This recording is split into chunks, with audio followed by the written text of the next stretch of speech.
contact fouls that we were talking about earlier today. Brittney Griner was caught on tape during a game with the Indiana Fever, dropping racial slurs against Caitlin Clark. I mean, pretty obviously doing it. And it doesn't take a lot of genius to lip read Brittney Griner, whose voice, by the way, is about as low as mine is, calling her trash and an effing white girl. Now, of course, if Caitlin Clark had ever suggested the same in reverse, using black as opposed to white in that sentence, that'd be the end of her WNBA career. But Brittney Griner is going strong. What do you call it when Brittney Griner and Aya Wilson strut into the WNBA like it's their personal empire? A slam dunk of entitlement with a side of rules don't apply to us. Call it corruption, nepotism, or just good old-fashioned diva energy.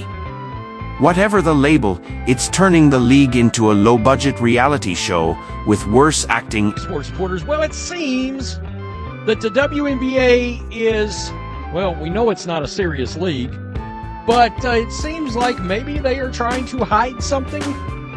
They certainly do not want anybody with an opposing viewpoint covering their league.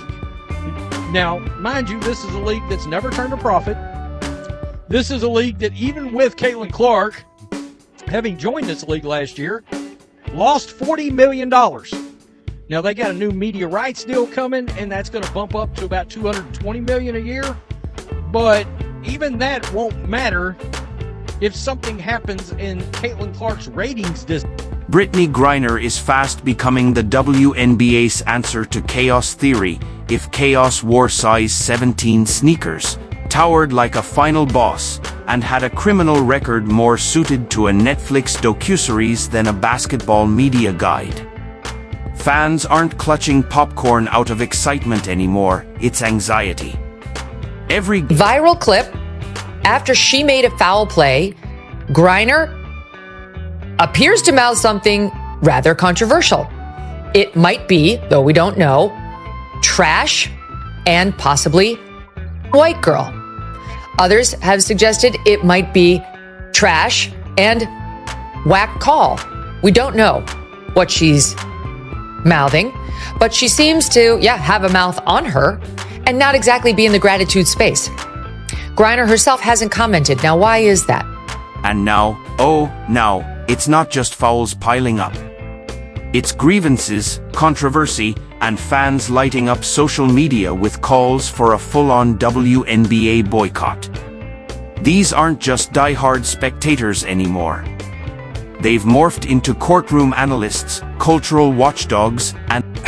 I don't know for sure what was going on with what cameras caught Brittney Griner saying on the bench after she had fouled out against Caitlin Clark's Fever in Atlanta. I waited to comment on this until the WNBA was able to investigate it. I wanted them to issue a statement about it, but we have heard nothing from the WNBA, absolutely nothing. And Brittney Griner has not commented, which... Let's be real, Brittney Griner's off-court resume doesn't exactly scream League Ambassador of the Year. That little detour in Russia? Less inspirational journey and more political thriller gone wrong, complete with vape pen. I wanted to talk about this man, because she is a man. He is a man. Okay, so Kim, you put this in the chat to talk about. Do you know the context for this Brittney Griner video here? Oh, other than her just being a ridiculous bitch. What the hell is her problem? Like, she has been handed the world. Happened? She was handed the most privilege that she. Baby cough. She was handed the most privileged situation in the entire world. We literally traded a war criminal for her worthless ass. Your average WNBA fan today what Brittney Griner brings to the court, and you might hear a sense of dread and a splash of felonious energy. It's not just the prison time.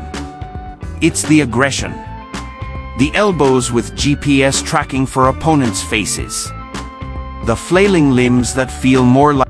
That would be an immediate suspension, if not, Skip Bayless says, a career-ending statement for the white girl. Can you imagine?